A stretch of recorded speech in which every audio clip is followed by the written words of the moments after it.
Last week when we recorded in Kensington Gardens, I was talking about verses 21 to 25 of Upadēśa Undiyār. So this time I'm going to talk about the last 5 verses, 25 to 30. Because there's a continuity, I'll just go back over the previous 3 verses just to pick up the continuity. In verse 23, Bhagavan says that since there's, because of the non-existence of any awareness other than what is, to know what is awareness. That awareness is exists as we. That awareness is what we actually are. So there Bhagavan is, he's saying what is awareness, and awareness is ourself. So we are what is the implication there, and what is awareness.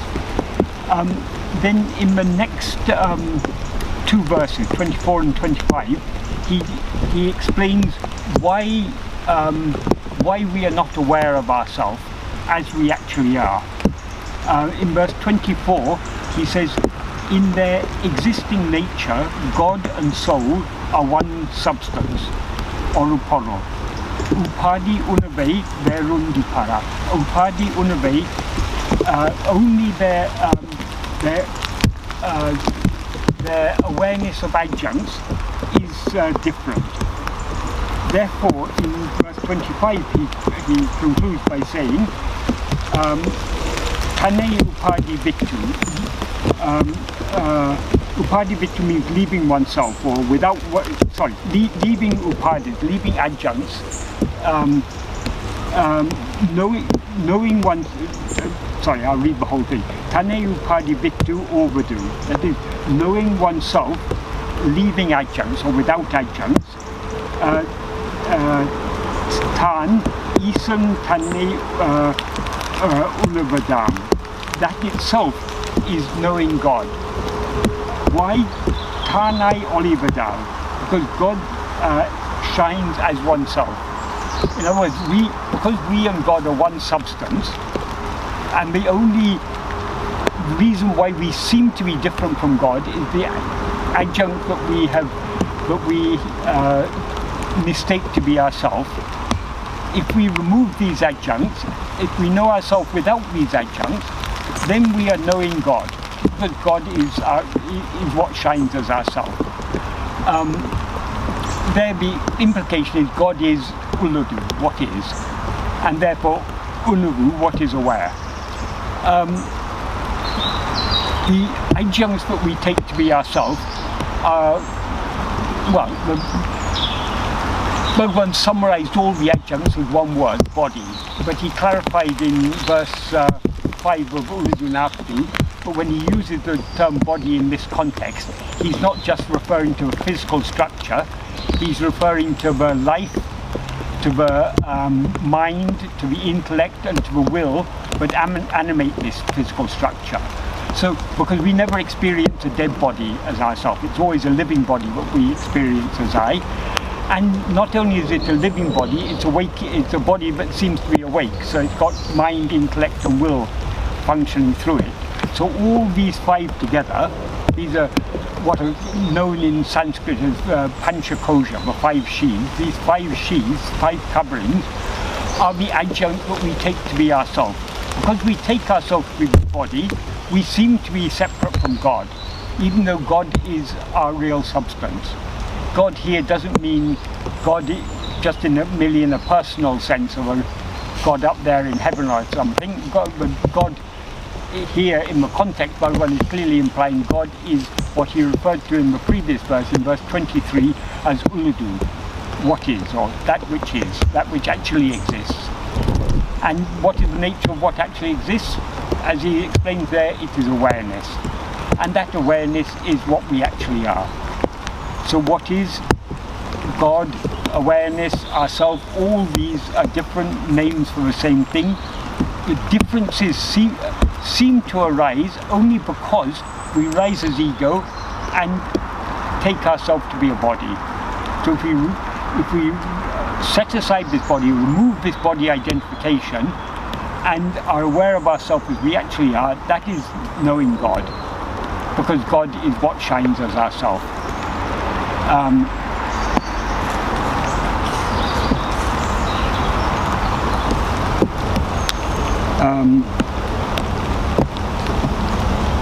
So now I come to the five verses that we're going to talk about this time.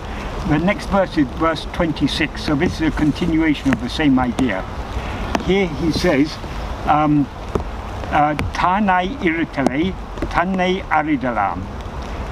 Tanai iritale means being as oneself, or being oneself. Tanai aridalam is knowing oneself. And he says Tanai irital means being oneself. Tanai iritale means only being oneself, or being oneself alone. Tanai aridalam, that alone is knowing oneself. So being ourself and knowing ourself are not two different things, because what we are what is, Uludu, and we are what is aware, Unavu. Awareness and what is are one and the same thing. So in other words, there's no being is itself awareness. So being ourself is knowing ourself. What Bhagavan means here is, when we talk about self-knowledge or self-awareness, it is not an action. It is, because our very nature is awareness, just by being ourselves, we are aware of ourselves. And the implication is aware of ourselves as we actually are. Now, though we never cease to be ourselves, and therefore never cease to be aware of ourselves, when we attach ourselves to adjunct, when we take a body as I,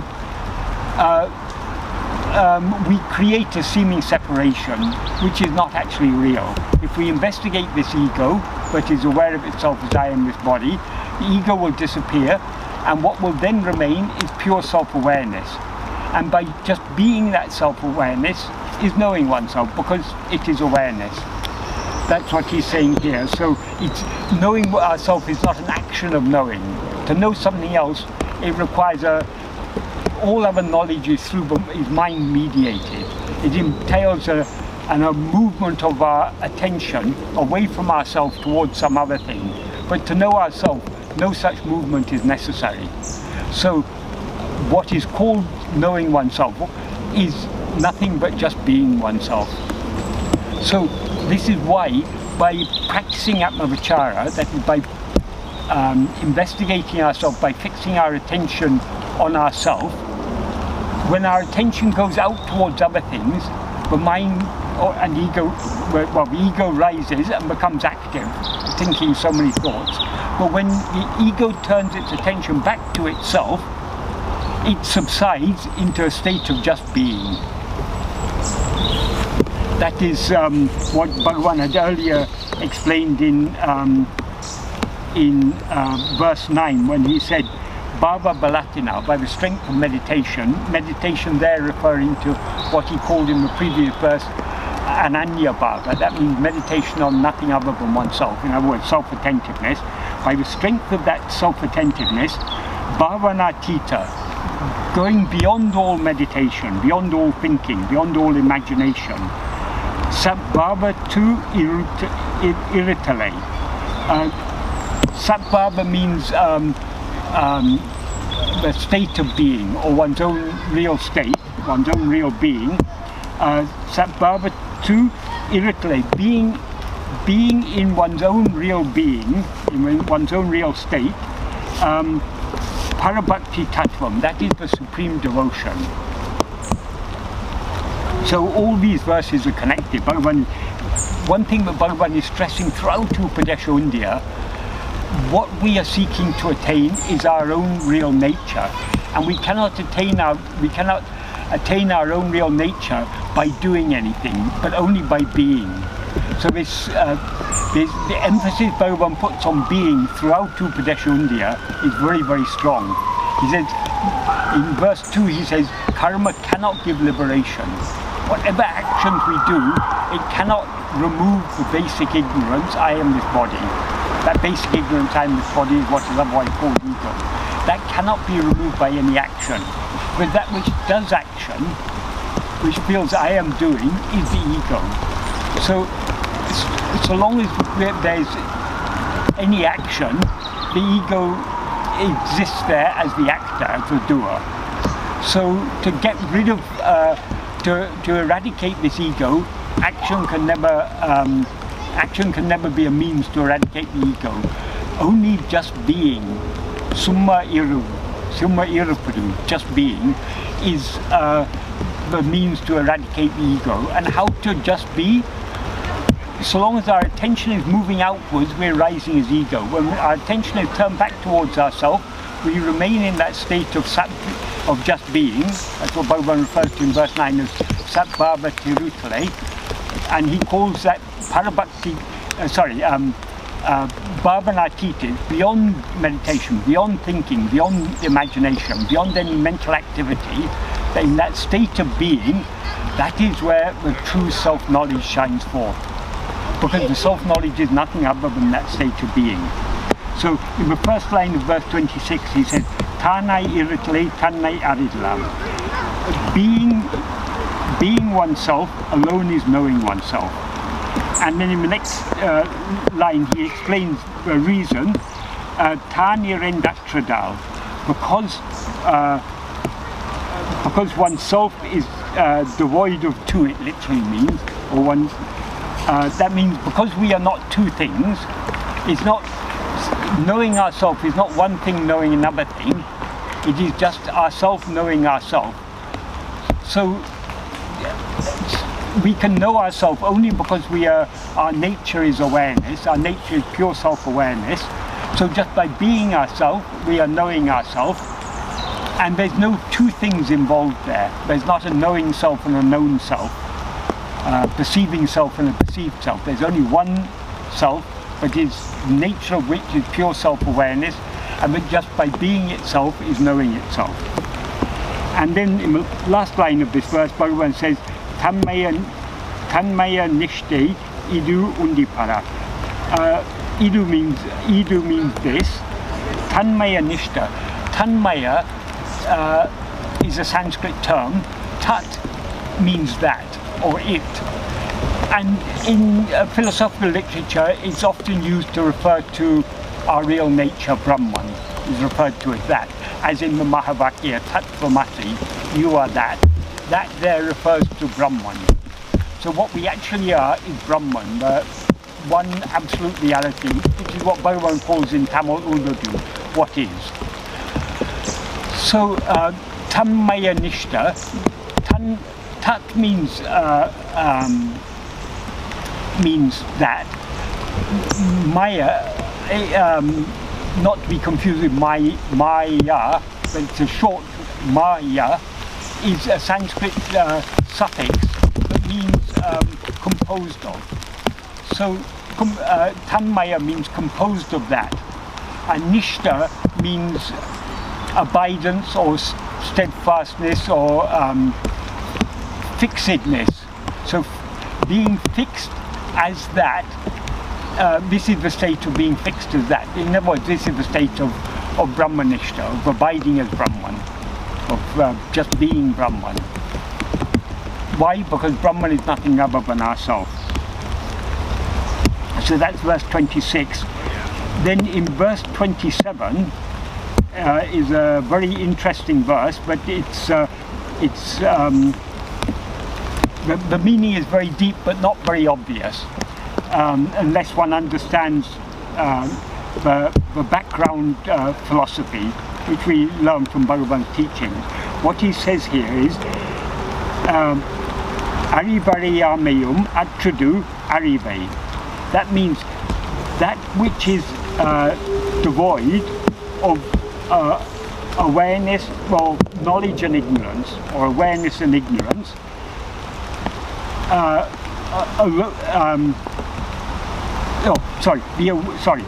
Arivariyamyum atra arive, the awareness that is devoid of awareness and ignorance, arivahum, that is real, that is awareness. So literally this sentence means the awareness that is devoid of awareness and ignorance is awareness. So obviously he's using what he's referring to as arivu, as awareness or knowledge, is not, he's using the one term but to refer to slightly different things. But when he says devoid of awareness and ignorance, or devoid of knowledge and ignorance, what he's referring to is knowledge and ignorance of things other than ourselves. So the nature of the mind or ego is to be aware of other things. This awareness of other things, according to Bhagavan, in verse 13 of Upadēśa, he says, Nānabam jnanam ajñānamam. Awareness or knowledge or multiplicity is ignorance. So since the nature of ego is to be aware of things other than itself, that is ignorance. Because nothing other than ourself actually exists. So when he says in this verse, the awareness that is devoid of awareness and ignorance, or knowledge and ignorance, is real awareness. What he means is the pure awareness in which there's no awareness of anything else, and since there's no awareness of anything else, there's no ignorance of anything else, because nothing else exists unless we're aware of it. So the possibility of ignorance of other things can occur only if there's an existence of other things, and the existence of other things seems to arise only when we rise as ego and are therefore aware of other things.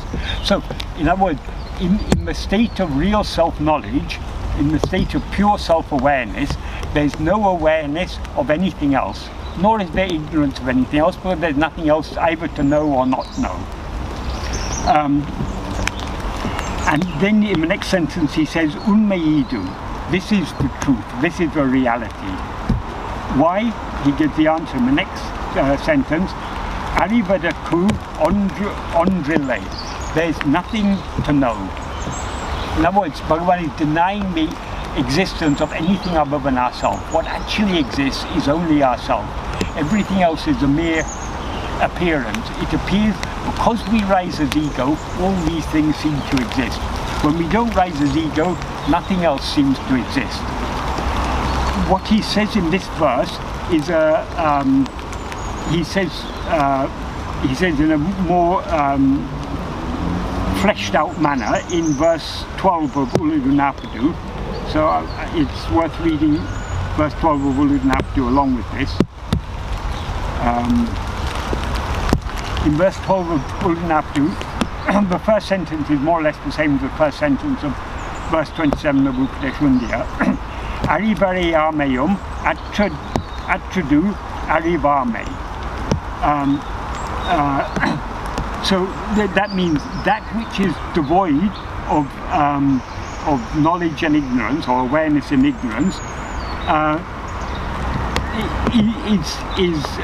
is certainly awareness. He implied that is actually awareness. That the real awareness is only that awareness which is devoid of both knowledge and ignorance of other things, the implication. Ariyam adu, unme ariva hadu. That means that which knows. That which knows here is referring to the ego, which knows things other than itself, or which is aware of things other than itself. So that which knows, or that which is aware, is not real awareness, or cannot be real awareness. So Bhagavan is denying that the ego is a real awareness. It's just a semblance of awareness. Real awareness is only pure self-awareness. Awareness of other things is not real awareness. And then in the next sentence he says, Aridaku, Arivitaku, Anyam Indrai, Abhivadal, Tan Arivahum. That means since oneself shines without any other thing to know or to make known, oneself is awareness. Oneself is real awareness. Parandru Ari. No, that is, this is not. It is not a void, or it is not emptiness. It is not nothingness. Know this. So what Bhagavan says is, what we actually are is just pure awareness. It's not awareness of anything, but just awareness. But though it's awareness that is completely devoid of all awareness and ignorance of other things, it is not a void, because it is, as he says in other verses, it's pundram, it's fullness. It's a fullness of pure awareness, because what actually exists, as he says in verse 23 of Upadēśa Undiyār, what actually exists is only awareness. Nothing else exists at all. Everything else is a mere appearance, but seems to exist only in the view of the ego, which itself doesn't exist, because if the ego investigates itself, it disappears. So all these verses, Bhagavan is giving the basic principles of his teachings, and they're all they all form a coherent whole. They're all interconnected. Everything, every idea entails the other ideas. So they all form one coherent whole, which is an extremely simple, it's the simplest of all metaphysics. But what actually exists is only awareness. All the multiplicity seems to exist only because we rise as ego. As he says in verse 26, if ego comes into existence, everything comes into existence. If ego doesn't exist, everything doesn't exist. Everything there means everything other than ourselves. Therefore, he concludes, therefore, investigating what is this ego is giving up everything. Because if we investigate the ego, since it's not real, it disappears. It ceases to exist. Its seeming existence dissolves, and what remains is just the pure awareness that we actually are. That is what Bhagavan is talking about here in verse 27, when he says,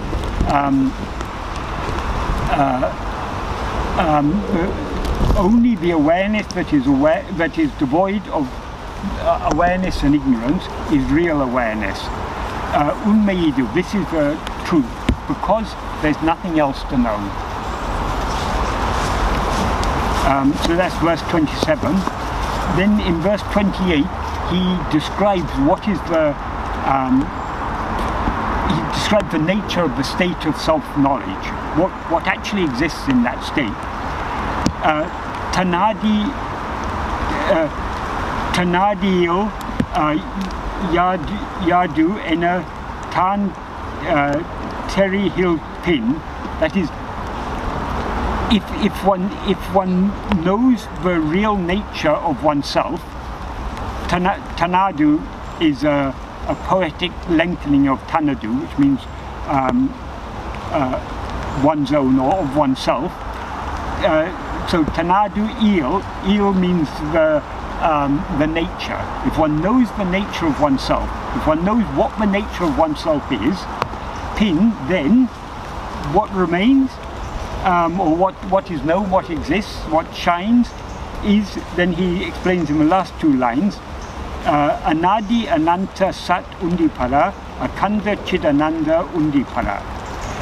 For poetic reasons, he splits the Sat from the Chitananda, actually because he explains, as he explained elsewhere, and it's a basic principle of the Advaita philosophy, Sat, Chit, Ananda are all one and the same thing. Sat is being, what he refers to elsewhere as Ulludu. Chit is Unavu, awareness. Ananda is perfect happiness. All these three are real nature. We are what exists, Ulludu or Sat. And what is our nature? What is it that exists? It is Unavu or Chit, awareness, and that the nature of that existence awareness that we actually are, that is happiness. So these three are not three different things; they're three different descriptions of the same thing. So we can if we rearrange these in a if he hadn't written it in poetry, if you put it in natural prose order, this would be Anadi, Ananta, Akhanda, Satchidananda. Anadi means beginningless. Adi in Sanskrit means beginning. Anadi is without beginning, beginningless. Ananta. Anta means end. So Ananta means without end, endless. But Anta also means a limit, because at the end of something is its limit. So Ananta also means limitless, or the usual word we use in English is infinite. So Ananta implies being infinite, being without limit, without beginning or end. And beginning and end are the external boundaries of a thing. But if something can have something that has many parts, or that is divisible, though it is one whole, it is not an indivisible whole. It is divisible. This body is one whole organism, but we can divide it up. We can cut off arms, legs. We can all the parts. When the body dies, all the parts will decay and fall apart. But Satchidananda is not like that. The other term he uses to describe it is Akhanda. Akhanda means unbroken. That implies indivisible. We cannot divide it up. We cannot divide Sat from Chit or Chit from Ananda. It's all one whole. A whole which is infinite, eternal, and without any division. So since it is what is in the Vedas, what is described as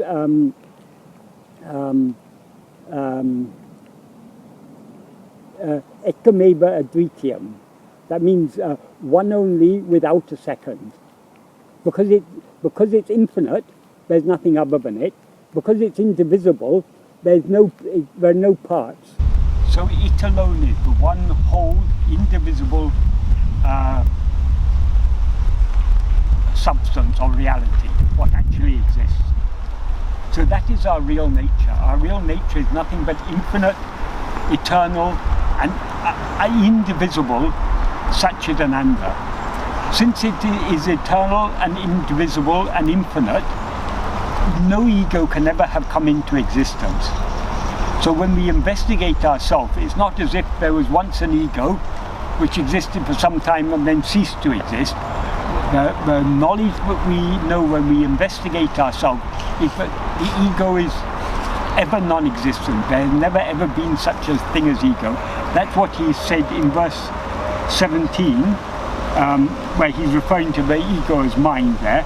Manatin urve maravadukchava manomenam ondrile undipara. That means when one investigates oneself without forgetting, that means vigilantly, so vigilantly that we give no room to the rising of any other thought, no room to our attention being distracted away from ourselves.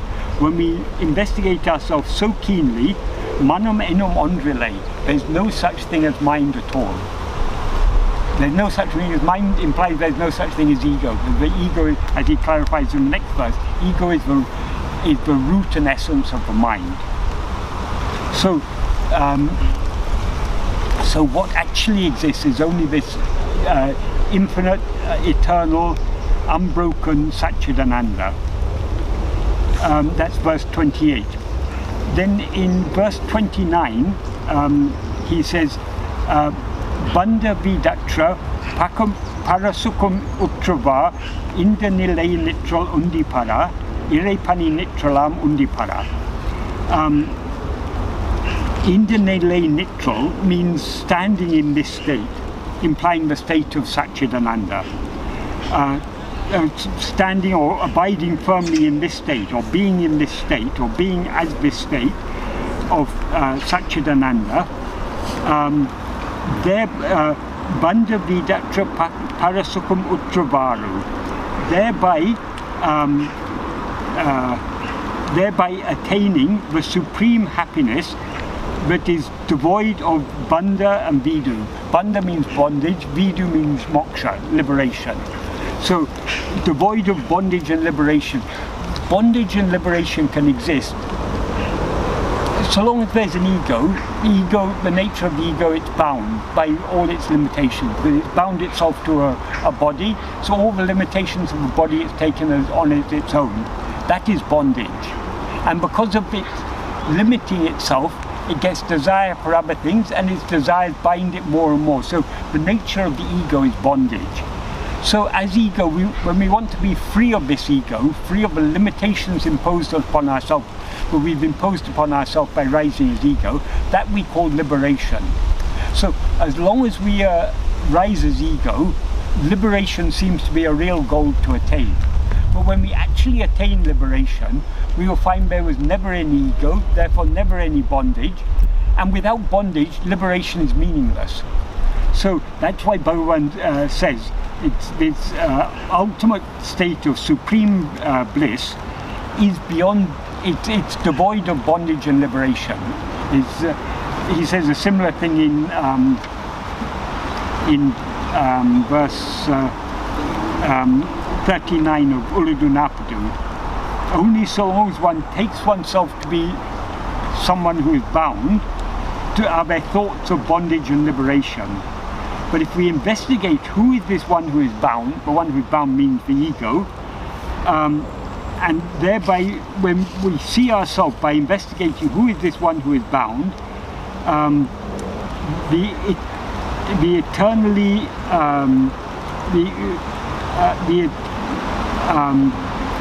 eternally attained mukta, the one who is liberated, since one abides that which is eternally liberated,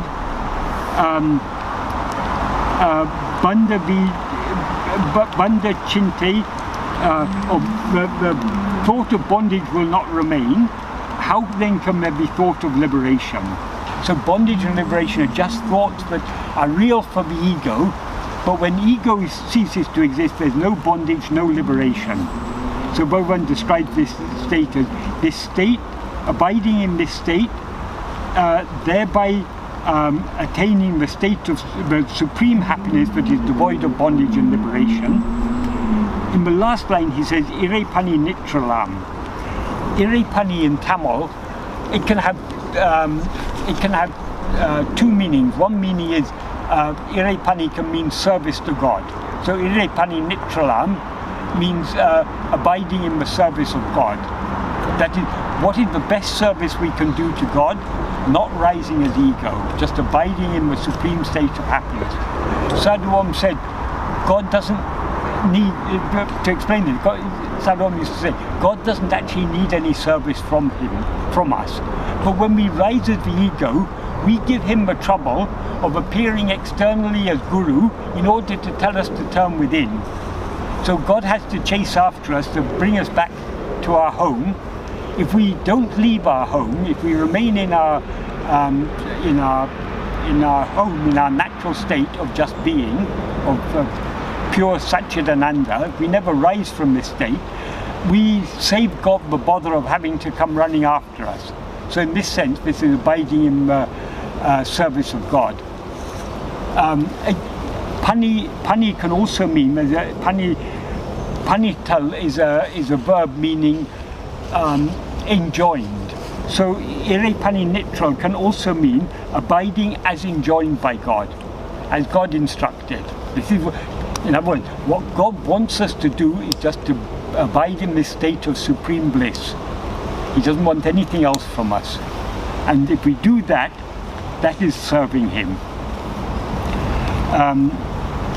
This irepani, it's a concept in Shaiva Siddhanta, which is a very prevalent philosophy in Tamil Nadu. Bhagavan often indirectly alluded to Shaiva, though Bhagavan is a pure Advaitin, he often indirectly alluded to Shaiva Siddhanta to bring Shaiva Siddhanta in line with Advaita, to show that in essence they are one and the same. Shaiva Siddhanta is tends to be a more dualistic philosophy, or is generally understood as a more dualistic philosophy, because that is to suit the needs of people who aren't yet ready to accept the truth of Advaita. But what Shaiva Siddhanta ultimately points to is the same Advaitic truth that Bhagavan is teaching. That's why he sometimes uses Shaiva Siddhanta terms to show that ultimately this is what they're all pointing to.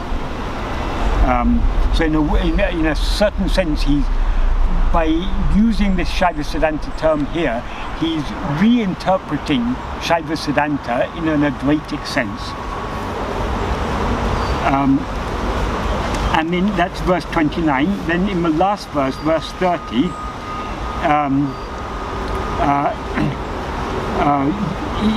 he says, Yan atru ilvadu terin eduvadu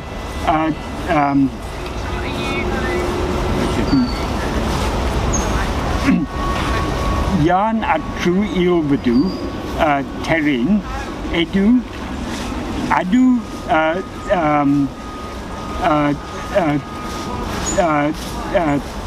tan tabum endran undipara tanam ramanesun undipara. This verse actually the idea was expressed by Bhagavan, but the verse itself was written by Murugana. That's why Murugana refers to Bhagavan as Tanam Ramanesan. Ramanesa means Lord Ramana, who is oneself. So Bhagavan is nothing other than ourself, and what he said is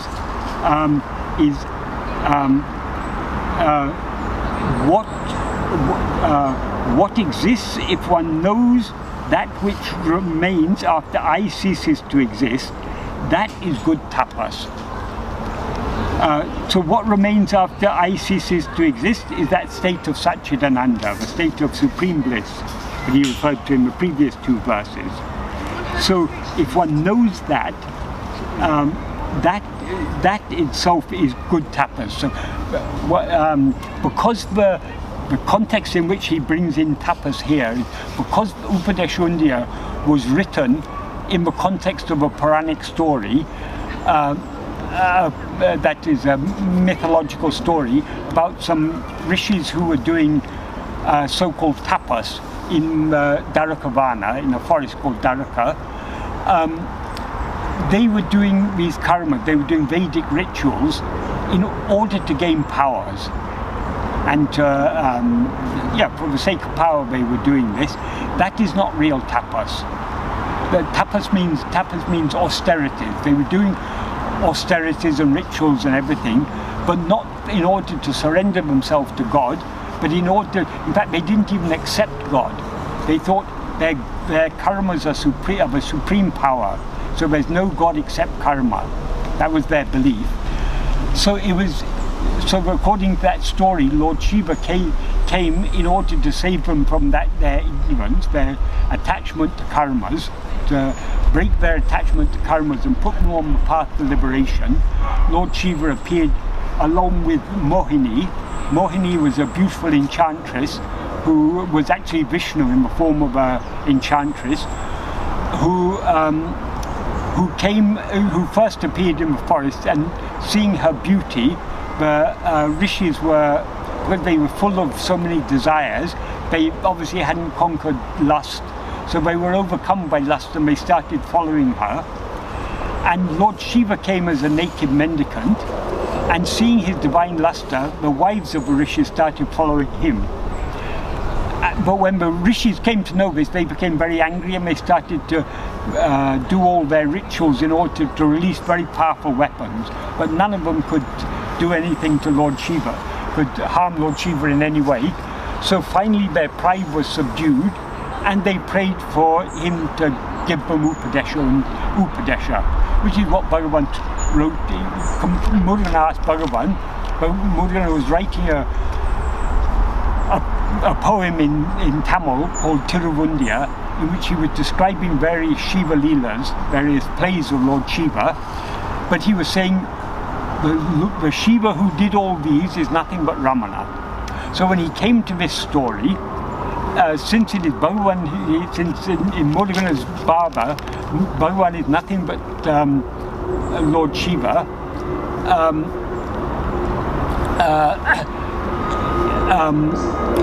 he asked Bhagavan to write the Upadēśa.